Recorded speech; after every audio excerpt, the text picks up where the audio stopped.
করলে ভালো হবে? বলে অন্তত বল কিরাম করলে ভালো হয়। বলে এক পাশে থাকবে খাট, খাটের সামনে থাকবে একটা মাদুর পাতার জায়গা, তার সামনে থাকবে দেওয়ালের একটা শোকেস। খাটে বসে বসে শোকেসের দিকে তাকানো হবে। বাঘ আছে পিছনে, কাছের ভিতরে, সামনে আছে হরিণ, পিছনে আছে এমন করে বাঘ, সামনে আছে খরগোশ, পিছনে আছে প্রজাপতি, সামনে আছে ফুল, পিছনে আছে বিড়াল, সামনে আছে ইঁদুর। শোকের পিছনে সব সাজিয়ে রাখতে হবে, দেখতে কত সুন্দর দেখাবে। সামনে আছে কলসি, পিছনে আছে বক, বক কলসির ভিতরে মুখ দিয়ে দিয়ে পানি টেনে টেনে খাবে। শোকেসের ভিতরে এগুলো না রাখলে ঘরের মানান হবে না। আবার মাথার দিকে থাকবে একটা আলমারি, ওই খাটের পায়ের দিকে থাকবে একটা আলনা, জামা কাপড় গুলো গুছিয়ে রাখতে হবে। দরজার পাশে একটা জানলা থাকবে, জানলা ধারে টেবিলে থাকবে বৌমাটা, জানলার পাশে টেবিলের উপরে রাখতে হবে বৌমাটা, বৌমা। আমি এর বাংলা নাম দিয়েছি বৌমা, ইংরেজি নাম হলো টেলিভিশন। ঘরের ভিতরে জানলার ধারে টেবিলের উপরে এটা যদি না রাখা হয় ও ঘরের মানান হবে না। আপনাদের কারো ঘরে বৌমা টৌমা নাই তো আমাদের দেশে মোল্লা মৌলবী ঘরে যদি আসে তাড়াতাড়ি ওরে 3টে কাপড় দিয়ে নতুন বউ ঢেকে দেয়।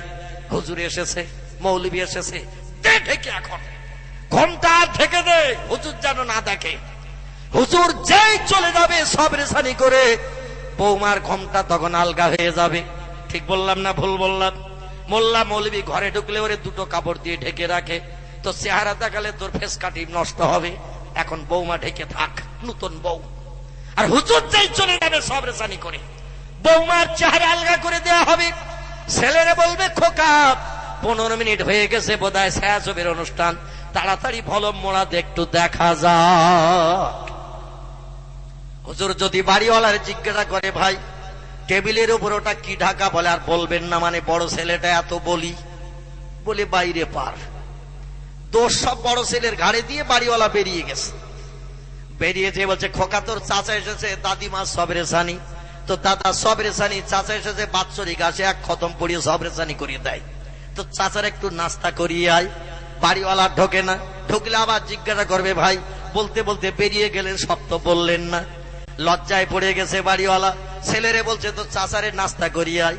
ছেলে ঘরে এসেছে নাস্তা পানি নিয়ে, দস্তরখান চিলেপচে নিয়ে। হুজুরও চিন্তা করছে এরে যদি আবার জিজ্ঞাসা করি শেষ পর্যন্ত পিপাসায় যদি মরি তাও পানিও পাবো না, এরা জিজ্ঞাসা করে দরকার নাই। মোল্লা মৌলবীরা হারাম হালাল খেয়ে খেয়ে এদের যেমন গলা চেপে গেছে, শ্রোতারাও হালাল হারাম খেয়ে খেয়ে এদেরও কান তালা লাগা হয়ে গেছে। আজকের আর ওয়াজ নসিহতে কাজ হচ্ছে না। ঠিক বললাম না ভুল বললাম? মোল্লা মৌলবীরা হালাল হারাম খেয়ে খেয়ে মদখোরের বাড়ি, সুদখোরের বাড়ি, সিনেমা খোরের বাড়ি, টেলিভিশনের বাড়ি, এমন করে রেডিও খোরের বাড়ি, এদের বাড়ি মোল্লা মৌলবীরা পীর সাহেবরা খেয়ে খেয়ে এদের যেমন গলা চেপে গেছে, আর সাধারণ মানুষেরা হালাল হারাম খেয়ে খেয়ে ব্যবহার করে এদেরও কান তালা লেগে গেছে। মাইকে হাঁকলো আজার কানে আওয়াজ থেকে না, মাঠ ভেঙে শুধু আওয়াজ পালিয়ে যাচ্ছে। ঠিক বললাম না ভুল বললাম? ওয়াজ করেছিলেন মুজাদ্দিদে জামান আবু বকর সিদ্দিকী রাহমাতুল্লাহ আলাইহি, একে ওয়াজে কাজ হয়ে গেল। জোরে বলুন সুবহানাল্লাহ। ওয়াজ করলেন আমাদের বসিরহাট আল্লামা বাংলা রুহুল আমিন রাহমাতুল্লাহ আলাইহি, দাদা হুজুর কেবলার প্রধান খলিফা হিসাবে মর্যাদা প্রাপ্ত হয়েছিলেন যিনি, ডানাত হিসাবে সম্মান প্রাপ্ত হয়েছিলেন যিনি, আজকের তারা একটা বার ওয়াজ করেছি, তাদের ওয়াজে কাজ হয়ে গেল। বেঈমান ইমানদার হলো, আল্লাহওয়ালা জান্নাতি হয়ে গেল। একটু জোরে বলা যাবে কি সুবহানাল্লাহ? একজন খোদাদ্রোহী জাহান্নামীর কথা আপনাদের কাছে কি একটু বলবো নাকি? এক ওয়াজে কেমন কাজ হয়েছে, একটু মহব্বতের সঙ্গে দরুদ শরীফ। আল্লাহুম্মা সাল্লি আলা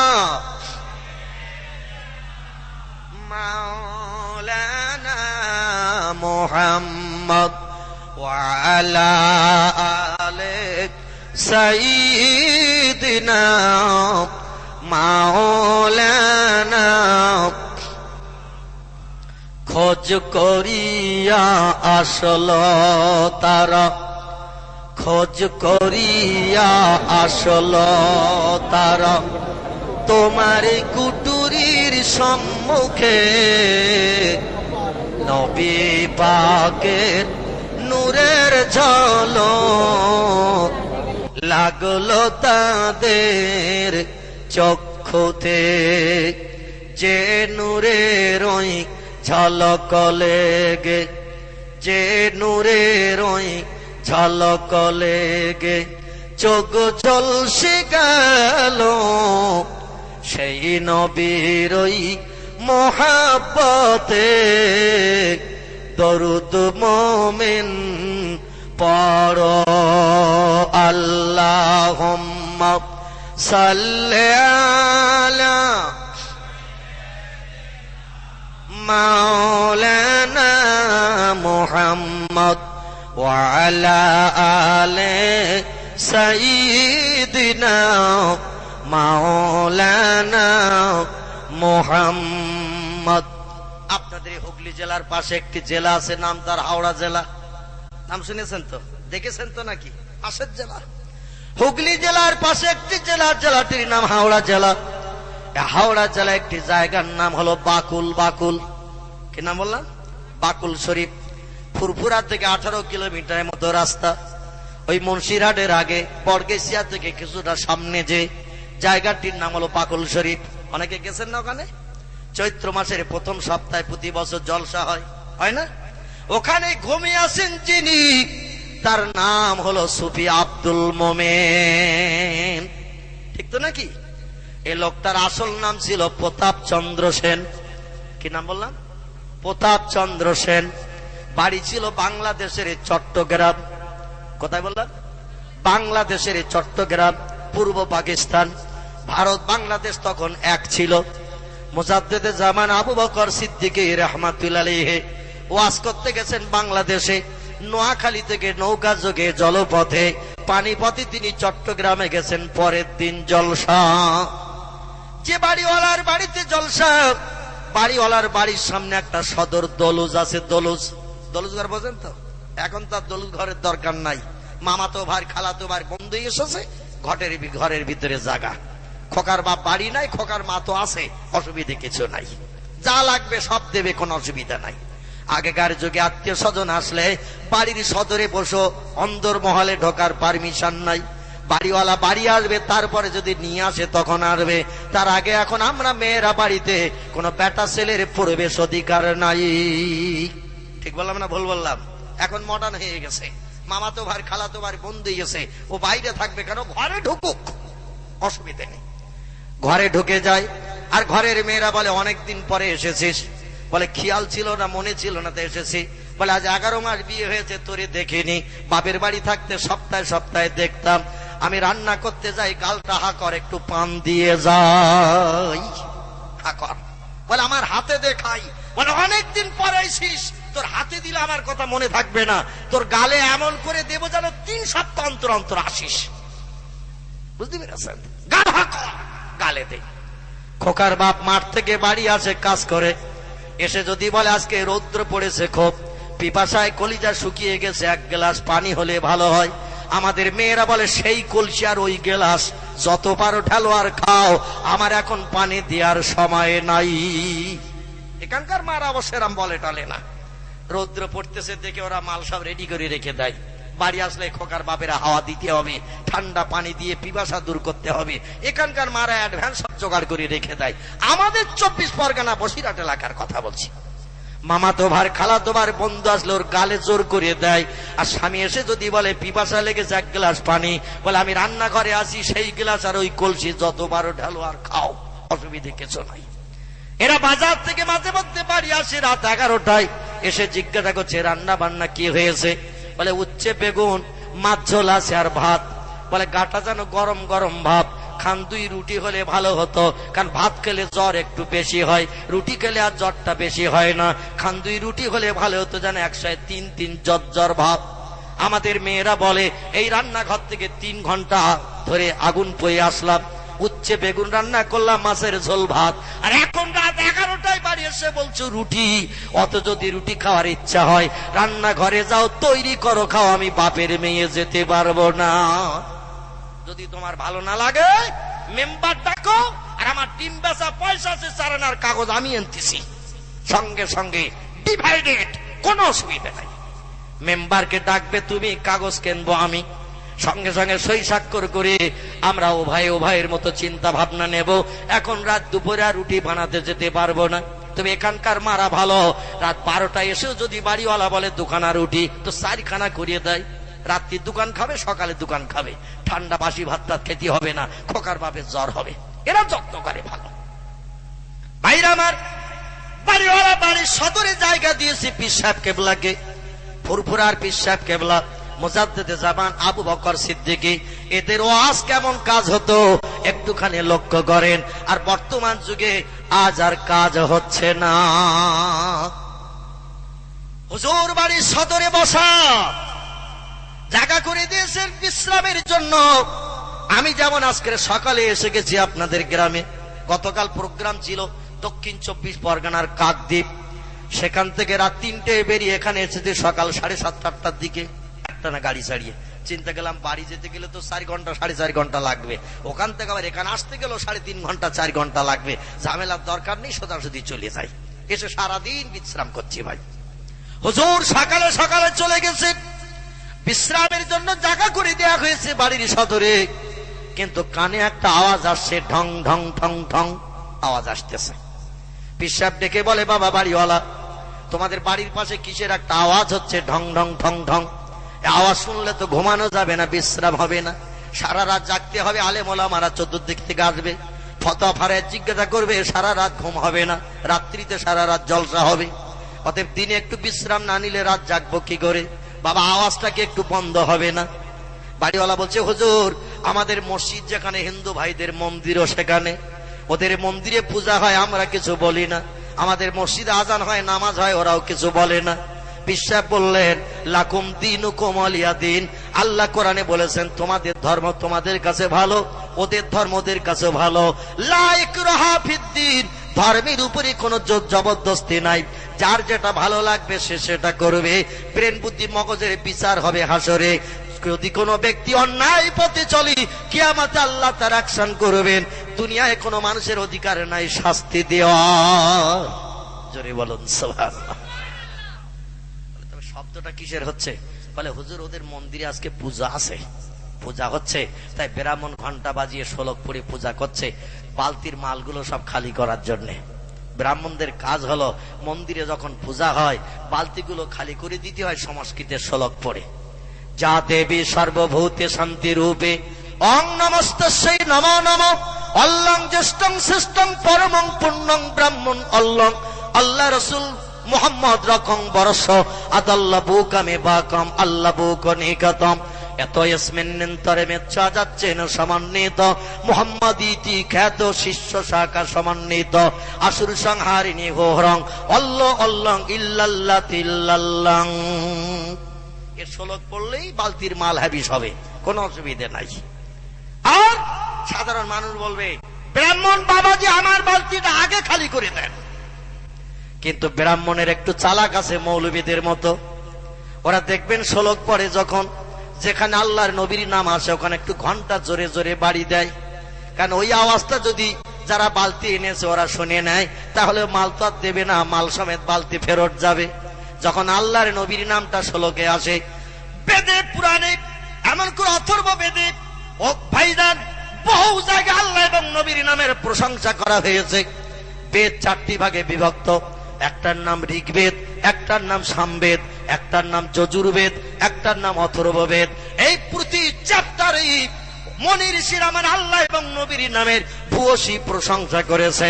আরে প্রশংসার কথাগুলো যখন ব্রাহ্মণদের মুখে উচ্চারিত হয়, ঘন্টায় তখন একটু জোরে জোরে বাড়ি লাগায়, যাতে আওয়াজ শ্রোতাদের কানে না যায়, গেলে তো আর মাল পাওয়া যাবে না। এই চিন্তা ভাবনা নিয়েছিলেন যিনি, ভারতবর্ষের মথুরার বৃন্দাবনের কীর্তি সন্তান ছিলেন তিনি, নাম হলো তার ডক্টর শিব শক্তি স্বরূপজি।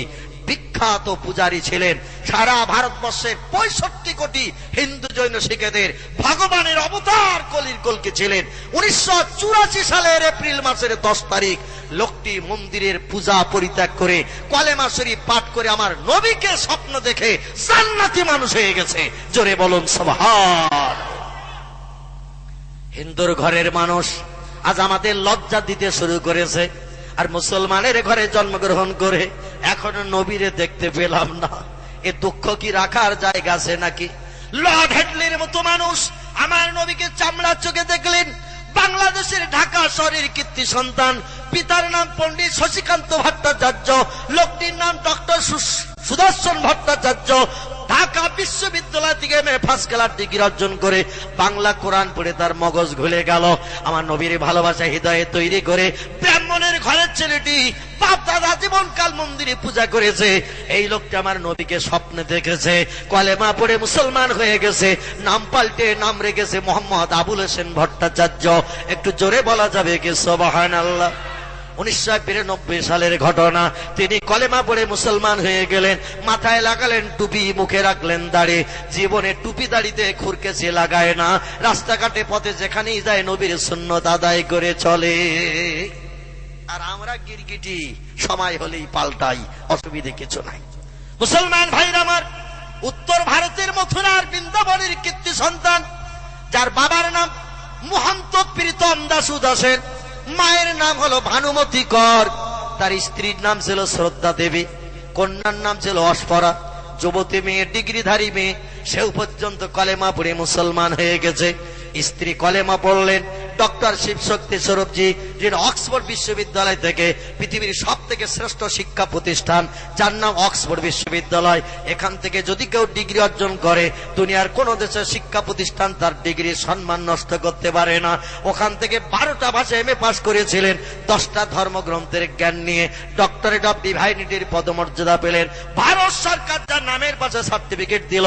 হিন্দুস্তানে এনার মতে এত বড় ধর্মীয় জ্ঞানী পণ্ডিত আর কেউ নাই। সেই লোকটি কয়েক মাস দোবাসের বিখ্যাত মন্দির, উত্তর ভারতের বিখ্যাত মন্দির, মন্দিরটির নাম দোবাসের মন্দির। 120 বিঘা জমি বাউন্ডারি করে ঘেরা, 350 বিঘে জমিতে যা ফসল হয় মন্দিরের ব্রাহ্মণের নসিবে সব জুটে যায়। ওই মন্দিরের ব্রাহ্মণ যিনি হবেন তার নসিবে জুটবে 350 বিঘে জমির আয়। আর হাজার হাজার মানুষ প্রতিদিন ওই মন্দিরে পূজা দিতে হয়। 4 থেকে 5 বস্তা করে ফল হয়, হাজার হাজার টাকা মানুষ তাকে দিয়ে যায়। ভগবানের অবতার কলির কলকি হিসাবে সম্মান জানিয়েছিল। তুমি যদি আমাদের হয়ে কিছু বলো, তোমার কথাটা ভগবানের কাছে তাড়াতাড়ি পৌঁছে যাবে, আর ভগবান তোমার কথা শুনে আমাদের দুঃখ নিবারণ করে দেবে। এই জন্য তোমার কাছে আমরা আসি, তুমি আমাদের হয়ে কিছু বলবে। কয়েক মাস মন্দিরে পূজা করার পর একদিন বাড়ি এসে বললেন, বিবি, এ শ্রদ্ধা দেবী ব্রাহ্মণী, গোটা 2 প্রশ্ন। স্ত্রী বললেন, হোয়াট ইজ দ্য কোশ্চেন? হে আমার স্বামী, কি প্রশ্ন তোমার? বলে, প্রশ্ন হলো এই যে আমি ন্যায় পথে চলবো না অন্যায় পথে চলবো, সত্যের আশ্রয় গ্রহণ করব না মিথ্যাকে বরণ করব। স্ত্রী বললেন, 65 কোটি মানুষ আপনার মুখের দিকে তাকিয়ে রয়েছে ভারতে, আপনার দেখে মানুষ আদর্শ শিখবে, আপনার দেখে মানুষ চরিত্র গঠন করবে। আপনি যদি অন্যায়ের পথ চলেন তাহলে মানুষ অন্যায় ভালোবাসবে, আপনি ন্যায় পথে চললে আপনাকে দেখে মানুষ ন্যায় পথ অবলম্বন করবে। আপনি যদি মিথ্যার আশ্রয় গ্রহণ করেন, দেশের মানুষ আর সত্য খুঁজে পাবে না, আর আপনি সত্যের আশ্রয় গ্রহণ করলে মানুষ মিথ্যা ভুলে যাবে, কারণ আপনার আদর্শ দেখেই মানুষ আদর্শ তৈরি করবে। উনি বললেন, বিবি, তাহলে এখন কি করব তাই বলো। বলে, আপনাকে ন্যায় পথে চলতে হবে, সত্যের আশ্রয় গ্রহণ করতে হবে। ডক্টর শিবশক্তি স্বরূপজি বললেন, কালকের থেকে আর ফলের রস নসিবে জড়বে না।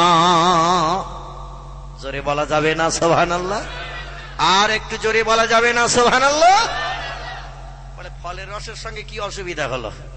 আপনি দুটো প্রশ্ন করলেন, উত্তর দিলাম সঠিক, এতে ফলের রসে কি অসুবিধা? বলে, ন্যায় পথে চলতে গেলে, সত্যের আশ্রয় গ্রহণ করতে গেলে মন্দির আর ঘন্টা হাতে করে সংস্কৃতের শ্লোক পড়া যাবে না, আর শ্লোক যদি না পড়ি বালতি খালি করা যাবে না, আর বালতি যদি খালি না হয় রস নসিবে জটবে না। কালকের থেকে মুসলমানদের মতো রোজা রাখতে হবে। বিবি বলছেন, ব্যাপার বুঝি না। ডক্টর শিবশক্তি স্বরূপজি বললেন, আমি বেদ পড়তে জানি, পুরাণ পড়তে জানি, গীতা পড়তে জানি, বাইবেল পড়তে জানি, জেন্দাবাস্তা পড়তে জানি, রামায়ণ পড়তে জানি, মহাভারত পড়তে জানি, ত্রিপিটক পড়তে জানি, এমন করে ভাগবত পড়তে জানি। মুসলমানদের ধর্মগ্রন্থ কোরআন শরীফ আমি শুরু থেকে শেষ পর্যন্ত পড়তে পারি, এবং এক জায়গায় বসে তার মানও বলে দিতে পারি। আমাদের মতো মৌলবীদের কাছে হঠাৎ যদি কোনোদিন কোরআন শরীফ কেউ নিয়ে আসে, এসে যদি বলে, হুজুর এই জায়গাটা বুঝতে পারছেন, একটু বুঝিয়ে মানে বলে দেন। হুজুর বলবে, আমার স্যার পায়খানা 3 দিন ধরে হচ্ছে, হঠাৎ বেগ লেগেছে, লোটা বদনা দিয়ে আগে পায়খানা করে আসি। বাথরুম যদি দেখিয়ে দেন বাথরুমে ঢুকবে না, বলবে কোন দিকে পেয়ারা বাগান, খড়ি বাগান, আখ বাগান আছে, দেখিয়ে দে, ওই দিক থেকে কাজ মিটিয়ে আসি। খালধারের দিকে যদি হুজুর একবার কাঁসা বা পিতলের বদনা নিয়ে যায়, জীবন আর ফেরবে না, খাল ঝাঁপিয়ে চলে যাবে, বদনাও আর পাওয়া যাবে না, 150 টাকা হ্যাবিস।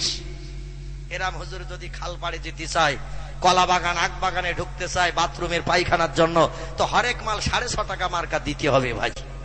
প্লাস্টিক 6.5 টাকা মার্কা, ও চলে গেলে খুব বেশি অসুবিধা হবে না। তবে কাঁসা বা পিতলের লোটা বদনা যদি দেন, ও জীবন আর ফেরবে না। ঠিক বললাম না ভুল বললাম? ফেরবে না আর। ভারতে প্রথম কোরআন শরীফের বাংলা বঙ্গানুবাদ করেছিলেন যিনি, মুসলমানের ছেলে নন তিনি, তার নাম হলো ভাই গিরিশচন্দ্র সেন। হিন্দুরা কোরআন শরীফ পড়ে, হিন্দুরা কোরআন ভালোবাসে, হিন্দুরা কোরআনকে ভক্তি করেছে। স্বাধীনতা বিপ্লবীর মহান নেতা মিস্টার মহাত্মা গান্ধী কোরআন ভালোবেসেছে।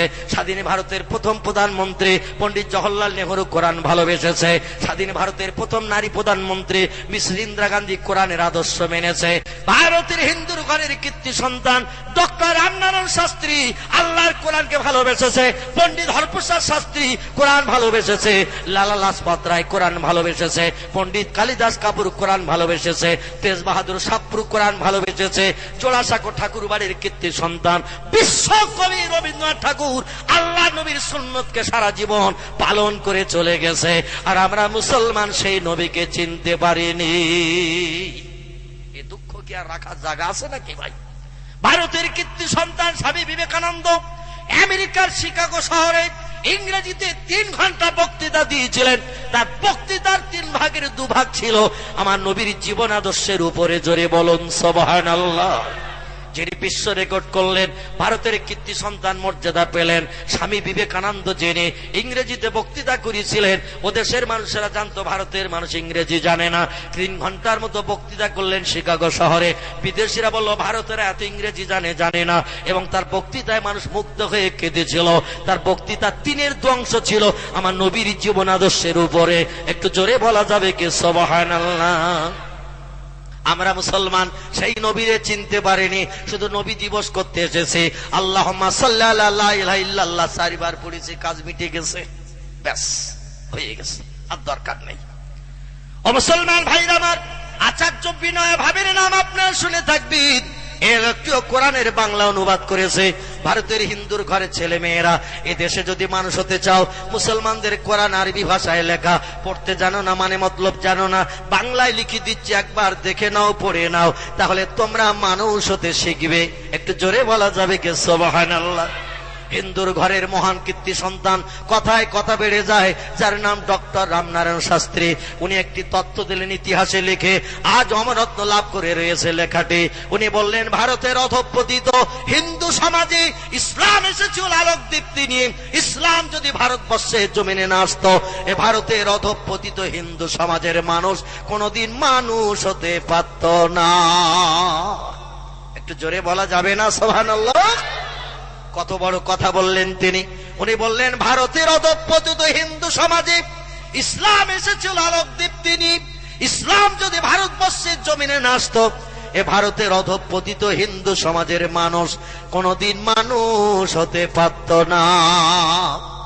ইসলাম ধর্মে হিন্দুস্তানে এনেছিলেন যিনি, নাম হলো তার হযরতে খাজা আজমিরি। রাজস্থানের আজমিরে ঘুমিয়ে আছেন যিনি, যার বাবার নাম ছিল খাজা গিয়াসউদ্দিন, ওনার নাম খাজা। এমন করে মহিউদ্দিন হিন্দুস্তানের দিন জিন্দা করলেন যিনি, অবন্ধ আজমিরি রহমাতুল্লাহ আলাইহি। তিনি আজ ভারতে কলেমার প্রদীপ জ্বালিয়ে দিয়ে আজ আমাদের কলিজা ঠান্ডা করে দিয়ে দিয়েছেন। এদেশে যখন সতীদাহ প্রথা ছিল, এদেশে মেয়েরা যখন বাবার সম্পত্তির অধিকার পেত না, ওই সময় খাজা সাহেব ইসলামের আইন এনে ভারতের মুসলমানদের কাছে জারি করে দিয়ে দিলেন। মেয়েরা কি অপরাধ করলো, স্বামী মারা গেছে ওর আবার বিয়ে করবে। হিন্দু ধর্মের নিয়ম ছিল 2-4 মাস বিয়ের পরে যদি কোনো স্বামী মারা যায়, স্ত্রীকে হাত পা বেঁধে স্বামীর চিতায় জীবন্ত পুড়ানো হতো। রাজা রামমোহন রায় বলল ধর্মে লাথিমার, বিশ্বকবি রবীন্দ্রনাথ ঠাকুর বলল ধর্মে লাথিমার। মা ঈশ্বরচন্দ্র বিদ্যাসাগর বলল ধর্মের আইন পরিত্যাগ কর। আমার কন্যা সন্তান স্বামীর চিতায় জীবন্ত পুড়বে, আর বাবা বাবা করে ডাকবি, আর আমি বাবা শাসনের চিতার পাশে দাঁড়িয়ে তার ওই মরণ যন্ত্রণা দেখব, এটা কখনো যুক্তির কথা নয়। মুসলমানদের ধর্মের আইন কত ভালো, ওদের 5টা স্বামীও যদি মারা যায় সবার মেয়ে বিয়ে করতে পারবে, 100 স্বামী যদি মারা যায় 101 বার বিয়ে করতে পারবে। আমাদের ধর্মে মুসলমানদের আইন জারি কর, সতীদাহ প্রথা উচ্ছেদ কর। জোরে বলুন সুবহানাল্লাহ। হিন্দুর মেয়েরা বিয়ের পরে বাবার সম্পত্তির কোনো অধিকার পেত না, কিন্তু আমাদের কোরআন বলেছে, ছেলে তোমার বোনের বিয়ে হয়ে গেল, তোমার বাবার সম্পত্তির 3/1 অংশ মেয়ে পাবে, তুমি পাবে 2 ভাগ, মেয়ে পাবে 1 ভাগ। কারণ মেয়ে স্বামীর কাছ থেকেও পাবে, ছেলের কাছ থেকে পাবে, ভাইয়ের কাছ থেকে পাবে। এই জন্য মেয়েকে 1 ভাগ দেয়া হয়েছে, ছেলেকে 2 ভাগ দেয়া হয়েছে। হিন্দুর মেয়েরা বিয়ে যতদিন হয়নি বাবার সময় সম্পত্তি উপভোগ করত, বিয়ে হয়ে গেলে আর কিছুই দেয়া হতো না। হিন্দুর মেয়েরা বলল মুসলমানের মেয়েরা পাবে, ওরা সংসার জীবনে সুখ ভোগ করবে স্বামীর সংসারে, বাবার বাড়ি থেকে জাবা জমি বিক্রি করে এনে। আর আমরা হিন্দুর মেয়েরা কি অপরাধ করলাম? একই দেশে বাস করি, একই ভাষায় কথা বলি, একই সুরে গান গাই, একই বাজার করি, একই স্কুলে পড়ি, ওরা পাবে আমরা পাবো না, ওটা হবে না। কলিকাতা হাইকোর্টে সেদিন মামলা দায়ের করলো, হিন্দুর মেয়েরা বলল মুসলমানেরা পাচ্ছে, আমরা কেন পাবো না বলুন। হাইকোর্টের জাজ ব্যারিস্টারেরা বলল তোমরা দাবি করোনি তাও পাওনি, মুসলমানেরা অনেকদিন আগের থেকে পেয়ে চলেছে, ওদের ধর্মে আছে, তোমরা যদি এখন দাবি করো তাহলে আমরা আইন করে তোমাদের জন্য বাবার সম্পত্তি 3/1 অংশ উইল করে দেব। হিন্দু মেয়েরা দরখাস্ত করলো, ওদের আইন পাশ হয়ে গেল, মুসলমানদের আইন। একটু জোরে বলা যাবে কি সুবহানাল্লাহ? মুসলমান ভাইরা আমার, সেই ইসলাম সেই ভারতবর্ষে এসেছে মানুষকে মানুষ বানানোর জন্য। পণ্ডিত হরপ্রসাদ শাস্ত্রী বললেন বিধাতার তরফ থেকে মানুষের কল্যাণের জন্য যদি কোনো মহামানব এই পৃথিবীতে আবির্ভূত হয়ে থাকে, সে মহামানবের নাম হযরতে মুহাম্মদুর রাসূলুল্লাহ সাল্লাল্লাহু আলাইহি ওয়াসাল্লাম। যদি কেউ বলে মুহাম্মদ রাসূলুল্লাহ বিধাতা প্রেরিত রাসূল নয়, আল্লাহর পাঠানো মহামানব নয়, আমি হরপ্রসাদ শাস্ত্রী বলছি বিধাতার তরফ থেকে মানুষের কল্যাণের জন্য কোন মহামানব এই পৃথিবীতে কোনদিন আবির্ভূত হয়নি। কোন মহামানব মানুষের কল্যাণের জন্য যদি এসে থাকে, নাম তার মুহাম্মদ রাসূলুল্লাহ। আমি রামকৃষ্ণ পরমহংস দেবের নাম বলতে পারবো না, বুদ্ধদেবের নাম বলতে পারবো না, চৈতন্য দেবের নাম বলতে পারবো না, গুরু নানকের নাম বলতে পারবো না, মহাবীরের নাম বলতে পারবো না, আচার্য কেশবচন্দ্র সেনের নাম বলতে পারবো না, যীশু খ্রিস্টের নাম বলতে পারবো না, বালক ব্রহ্মচারীর নাম বলতে পারবো না। মহামানবের ভিতরে যিনি শ্রেষ্ঠ নাম হলো তার মুহাম্মদ রাসূলুল্লাহ। একটু জোরে বলা যাবে কি সুবহানাল্লাহ? বর্তমান খ্রিস্টানের দেশে, আমেরিকার দেশে একজন উচ্চ লেখকের সুনাম হয়েছে, নাম হলো তার ডক্টর এইচ.এম. হার্ট। বিশ্ববিখ্যাত লেখক হিসাবে তাম পৃথিবীতে যিনি সুনাম পেয়েছেন, এই লোকটির নাম ডক্টর এইচ.এম. হার্ট। ইংরেজি ভাষা একটা বই লিখে তাম বিশ্বে সুনাম অর্জন করেছে। বইটির নাম দিয়েছেন ইংরেজিতে দ্য 100। কি নাম বললাম? দি 100। বইটার নাম দিয়েছে দ্য 100। এর বাংলা নাম হলো 100। বইটার বাংলা নাম হলো 100, ইংরেজিতে নাম হলো দ্য 100। লেখকের নাম ডক্টর এইচ.এম. হার্ট। আমেরিকার দেশের উচ্চ শিক্ষিত খুব বড় সাহিত্যিক, খুব বড় লেখক। এই বইটা লিখে পৃথিবীতে খুব বড় সাহিত্যিকের সম্মান পেয়েছেন। তার বইতে 100 মনি ঋষির জীবনী লিপিবদ্ধ করেছেন। দুনিয়ার 100 ভালো লোকের জীবনী লিখেছেন তিনি। এই ভালো লোকের জীবনী লিখে পৃথিবীর মানুষের কাছে বড় সুনাম অর্জন করেছেন। তবে তার বইয়ের প্রথমে যে লোকটা জীবনী জায়গা পেয়েছে, সেই লোকটি রামকৃষ্ণ পরমহংস দেব নন, বুদ্ধদেব নন, চৈতন্য দেব নন, গুরু নানক নন, মহাবীর নন, আচার্য কেশবচন্দ্র সেন নন, যীশু খ্রিস্ট নন, বালক ব্রহ্মচারী নন, ডক্টর শিবশক্তি সৌরভজি নন। যুক্তরাষ্ট্রের ভূতপূর্ব প্রেসিডেন্ট মিস্টার হুভারের নাম লেখা হয়নি, জার্মান প্রেসিডেন্ট মিস্টার হিটলারের নাম লেখা হয়নি, ইতালির প্রেসিডেন্ট মিস্টার সিনোর মুসোলিনির জীবনী লেখা হয়নি, চীনের প্রেসিডেন্ট মিস্টার শিহংতির জীবনী লেখা হয়নি।